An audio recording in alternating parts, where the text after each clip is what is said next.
उस जिले के जितने प्रखंड विकास पदाधिकारी हैं उनको हम बुलाएंगे, उनसे समीक्षात्मक बैठक करेंगे, उनसे इस आशय की जानकारी लेंगे कि क्या उन्होंने उस फंड को हर पंचायत में उपलब्ध करा दिया है। हालांकि मूलतः संकल्प में जो प्रावधान किए गए हैं उसके तहत ये जिले के उपायुक्त की जिम्मेवारी है और उपायुक्त को राशि स्थानांतरित की जाएगी। वो राशि फिर राजधानी रांची स्थित झारखंड राज्य आवास बोर्ड के पुराने भवन में झारखंड राज्य खाद्यान्न आयोग के अध्यक्ष हिमांशु शेखर चौधरी, सदस्य सबनम प्रवीण के द्वारा झारखंड राज्य आकस्मिक खाद्यान्न कोर्स से संबंधित जानकारी साझा करने के साथ इस दिशा में आयोग के प्रस्तावित कार्य योजनाओं के विषय में एक संवाददाता सम्मेलन को संबोधित किया गया। संवाददाता सम्मेलन को संबोधित करते हुए झारखंड राज्य खाद्यान्न बोर्ड के अध्यक्ष ने बताया कि राज्य खाद्य आयोग संबंधित जिलों के सभी प्रखंड विकास पदाधिकारी से समीक्षात्मक बैठक कर झारखंड राज्य आकस्मिक खाद्यान्न कोर्स के क्रियान्वयन और इस कोर्स के प्रति प्रखंड के संबंधित पंचायत में मुखिया के पास उपरोक्त कोर्स की उपलब्धता और इस कोर्स का लाभ योग्य लाभुकों तक पहुंचाने की दिशा में इसकी शुरुआत जामताड़ा जिले से होगी, जिसके बाद धनबाद, बोकारो और रामगढ़ में कार्यक्रम आयोजित किए जाएंगे। इन जिलों के बाद देवघर, दुमका, पाकुड़, साहिबगंज और गिरिडीह जिला की तिथि आयोग द्वारा निर्धारित की जा चुकी है। इसके बाद अन्य शेष जिलों में बैठक की तिथि निर्धारित की जाएगी। आयोग का प्रयास है कि राज्य के सभी जिलों में समीक्षात्मक बैठक 15 अगस्त 2024 तक संपन्न कर लिया जाए। खाद्य सुरक्षा अधिनियम के विभिन्न प्रावधानों से अवगत कराने के लिए राज्य के सभी जिलों में हम लोगों ने कार्यक्रम रखा था, जिस कार्यक्रम का नाम था मुखिया संवाद। उस कार्यक्रम की परिणति झारखंड के राजधानी रांची में हुई थी। आप लोग सब आमंत्रित थे, आप लोगों ने सबने देखा होगा, जिसमें मुखिया को जिन मुखियाओं ने सम्मानित मुखियाओं ने बेहतर काम किया था नए पैसों को क्रियान्वित करने में, उनको पुरस्कृत किया गया था।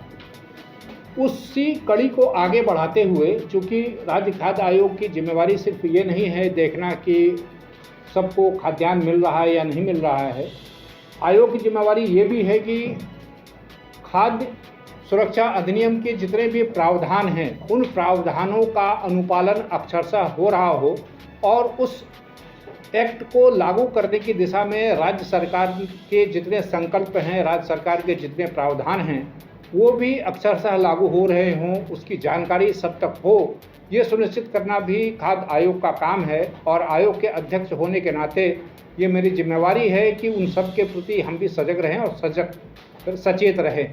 इसी कड़ी में हम लोगों ने ये निर्णय लिया है कि हम लोग इस साल भी राज्य के सभी जिलों का भ्रमण कर हम लोग एक, जैसे आप लोग हो सकता है पत्रकार मित्रों में भी बहुतों को जानकारी नहीं होगी, क्योंकि ये बहुत सार्वजनिक तौर पर इस बात की चर्चा नहीं होती है, इसलिए उसको सार्वजनिक पटल पर लाने के लिए हम लोग ये कार्यक्रम कर रहे हैं और आप लोगों को कष्ट दिया है। एक राज्य सरकार का संकल्प 2018 का है, ये संकल्प संख्या है 2049 दिनांक 25/6/18 का। ये है झारखंड राज्य आकस्मिक खाद्यान्न कोर्स। अब ये क्या है इसके बारे में हम संक्षेप से बता देते हैं और विस्तार से इसलिए बताने से परहेज करेंगे कि आप लोगों को जो किट दिया गया है, जो फाइल दी गई है, उसमें राज्य सरकार का संकल्प भी है और आयोग की प्रेस विज्ञप्ति भी है। संक्षेप में विज्ञप्ति में बातें कही गई हैं और विस्तार से संकल्प में किन प्रावधानों का उल्लेख किया गया है उसकी चर्चा की गई है। हम आप लोगों को एक बातचीत के क्रम में ये बताना चाहेंगे कि आयोग जो जिले का भ्रमण करेगा उस भ्रमण में होगा क्या, उसमें हो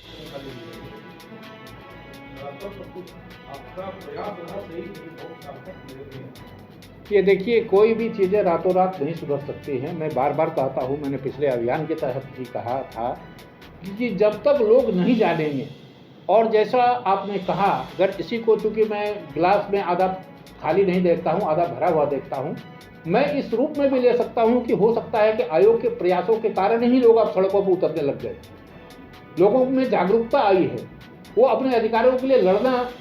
मैं ये क्या कह रहा हूँ, कोई भी आयोग, कोई भी संस्था अकेले कुछ नहीं कर सकता है जब तक सबका सहयोग न मिले। तो मैं ये चाहता हूँ कि इस तरह का दबाव बने, और मैं इसको आयोग की असफलता नहीं मानता हूँ, मैं आयोग की सफलता मानता हूँ कि आयोग ने जो मुखिया के माध्यम से लोगों तक बात पहुँचाई है कि आपका अधिकार क्या है, आपको अधिकार कैसे लेना है। लेकिन आयोग इस बात का पक्षधर नहीं है कि आप सड़क पर उतरे। आयोग इस बात का पक्षधर है कि आप अपनी शिकायत आयोग तक दर्ज कराएं। आयोग अगर कार्रवाई न करे, आपको न्याय न मिले, तब आपके पास सारे विकल्प खुले हैं। लेकिन प्रथम दृष्टया सबको शिकायत करनी चाहिए। अगर कोई डीलर मनमानी करता है तो आयोग को शिकायत करे, क्योंकि हम एक संविधान के तहत चलते हैं। संविधान में सारी चीज़ों के हक पाने के व्याख्या की गई है, उसी के तहत आयोग का गठन किया गया है। आप पत्रकार मित्रों से भी मेरा आग्रह है कि लोगों को ये बताएं कि आप सड़क पे जाना एक विकल्प है, लेकिन वो अंतिम विकल्प है। उससे पहले के जो विकल्प हैं वो सारे आप तलाश लें। उन विकल्पों के बाद अगर आपको न्याय न मिले तो फिर आप अधिकारों की लड़ाई के लिए स्वतंत्र है। झारखंड राज्य आकस्मिक खाद्यान्न कोष है वो ये है कि आप अगर सरल शब्दों में हम आपको बताएं कि जिनको राशन कार्ड मिला हुआ है उनको तो राशन उपलब्ध किया जाता है या कराया जाता है, या उसका प्रावधान है, नहीं कराने पर आयोग सुनवाई करता है, दंडित करता है। लेकिन बहुत लोगों को ये पता नहीं है कि जिन गरीबों के पास खाद्यान्न का संकट है और किन्हीं कारणवश उनका राशन कार्ड नहीं बन पाया है, तो उनको भी राशन उपलब्ध करवाना जिला प्रशासन की जिम्मेवारी है। और उसी जिम्मेवारी के निर्वहन के लिए इस कोष का गठन किया गया है 2018 के संकल्प के माध्यम से। ये कोष वो कोष है जिसमें हर पंचायत को और नगर निकाय के हर वार्ड को 10,000 रुपये की राशि उपलब्ध कराई जाती है। और उस राशि से ऐसे लोग जो NFSA के तहत आच्छादित नहीं हैं, मतलब जिनका राशन कार्ड नहीं बना हुआ है, और यदि किन्हीं का राशन कार्ड बना हुआ है और किसी तकनीकी और किसी प्रशासनिक वजह से उनको राशन नहीं उपलब्ध हो रहा है, तो ये पंचायत और उस वार्ड के जो अध्यक्ष हैं या सदस्य हैं उसकी जिम्मेवारी है कि वो 10,000 रुपये की राशि से बाजार मूल्य पर राशन खरीदकर 10 किलो चावल उस लाभुक को पहुंचाएंगे। वो योग्य लाभुक को पहुंचाएंगे। योग्य लाभुक की परिभाषा क्या है वो संकल्प में विस्तार से बताया गया है, जिस संकल्प की प्रति आप लोग को दी गई है। कमोबेश सार में बात यह है कि किसी भी परिस्थिति में कोई भी व्यक्ति खाद्यान्न के संकट के अभाव में उसकी जान न जाए, इसीलिए इस कोष का गठन किया गया है कि कोई ये तर्क न दे कि राशन कार्ड नहीं था तो अनाज नहीं दे पाए, या अंगूठा नहीं लग पाया तो राशन नहीं दे पाए। मतलब कोई भी तर्क स्वीकार नहीं किया जा सकता है, इसीलिए इस कोष का गठन किया गया है। और ये कोष पंचायत में मुखिया को उपलब्ध कराया गया है कि नहीं कराया गया है, नगर निकाय में उपलब्ध कराया गया है कि नहीं कराया गया है, और अगर उपलब्ध कराया गया है तो क्या उस कोष को इस्तेमाल कैसे करना है। ये चूँकि पंचायत की प्रथम स्टेज की निगरानी प्रखंड विकास पदाधिकारी BDO जिसे कहते हैं वो करते हैं। एक सवाल है कि आपने कहा 15 अगस्त डेडलाइन है जी जी, ये मान सकते हैं 15 अगस्त तक सभी जिनके पास राशन कार्ड नहीं है उनको भी राशन उपलब्ध हो जाएगा? नहीं, तब आप हमारी बात समझ नहीं पाए या हम आपको समझा नहीं पाए।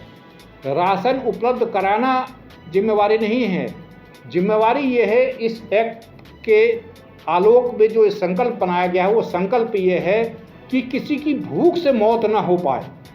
किसी की भूख से मौत होने की स्थिति है और उसे इस योजना के तहत लाभ नहीं दिया गया तो अधिकारी चिन्हित करके दंडित किए जाएंगे। राशन उपलब्ध कराना मतलब अगर किसी को विषम परिस्थिति है और वो वहाँ मुखिया तक वो नहीं जा पाया, मुखिया को जानकारी नहीं मिल पाई, ऐसे स्थिति को ही अवेयर करने के लिए, जागरूक करने के लिए यह अभियान शुरू किया गया है।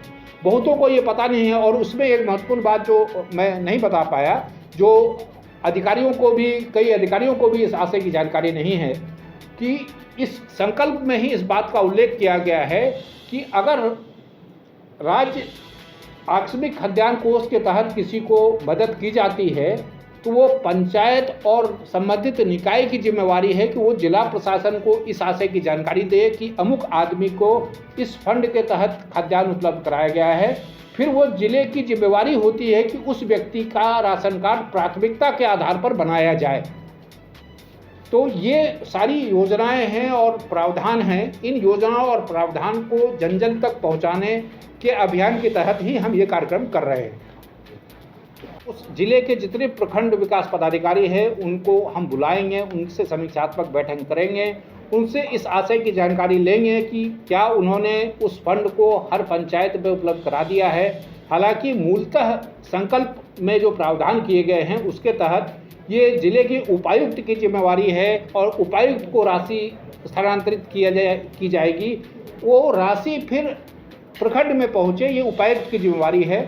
तो प्रखंड में पहुंचा है कि नहीं पहुंचा है, और प्रखंड में अगर पहुंचा है तो उस प्रखंड विकास पदाधिकारी ने मुखिया को राशि दी है कि नहीं दी है, और अगर दी भी है तो इस कोष की राशि को खर्च कैसे करना है, इस आशय की जानकारी मुखिया को दी गई कि नहीं दी गई है।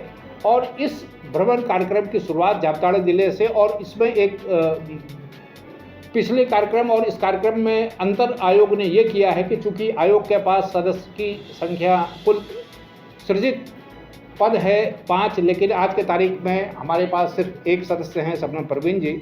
और मुखिया संवाद जो कार्यक्रम हमने किया था, तो उस कार्यक्रम के दौरान चूंकि हम जन सुनवाइयाँ भी करते थे, इसलिए एक्ट के प्रावधान के अनुसार खाद्य आयोग जो भी सुनवाई करेगा तो ज्वाइंट बेंच ही सुनवाई कर सकता है, एकल बेंच नहीं कर सकता। तो इसलिए इस बार हम लोगों ने तय किया है कि जन सुनवाई हम लोग नहीं करेंगे, और हम अलग ज़िलों में जाएंगे, हमारी सदस्य अलग ज़िलों में जाएंगी, और इस अभियान की शुरुआत जामताड़ा ज़िले से मैडम करेंगी 3 तारीख से। 3 तारीख से मैडम शुरुआत करेंगी। पहले क्रम में जामताड़ा, धनबाद, 4 ये कहाँ से हो रहा है, जामताड़ा, धनबाद, बोकारो और रामगढ़, ये शुरुआती 4 ज़िले हैं। उसके बाद फिर हम देवघर, दुमका, पाकुड़, साहिबगंज, गोड्डा, इन ज़िलों का करेंगे। उसके बाद हमने लक्ष्य ये रखा है कि हम 15 अगस्त तक इस योजना से संबंधित जानकारी देने और उससे संबंधित समीक्षात्मक बैठक करने का हर ज़िले में, मतलब पूरे राज्य में 15 अगस्त तक हम ये कार्यक्रम संपन्न कर लें, ताकि झारखंड राज्य आकस्मिक खाद्यान्न कोष की जानकारी हो। और इस बैठक के दौरान वीडियो को ये बताया जाएगा कि अगर किसी पंचायत में किसी की खाद्यान्न के अभाव में मौत होती है या विषम परिस्थिति पैदा होती है, तो प्रखंड विकास पदाधिकारी अपनी जिम्मेवारी से भाग नहीं सकते हैं, क्योंकि पंचायतों की निगरानी करना प्रखंड विकास पदाधिकारी की जिम्मेवारी है। और इसी आशय की बात सब तक पहुंचाने के लिए आयोग इस अभियान की शुरुआत कर रहा है, और इसी अभियान की जानकारी देने के लिए आप लोगों को कष्ट दिया था, आप लोगों को बुलाया था। अगर आप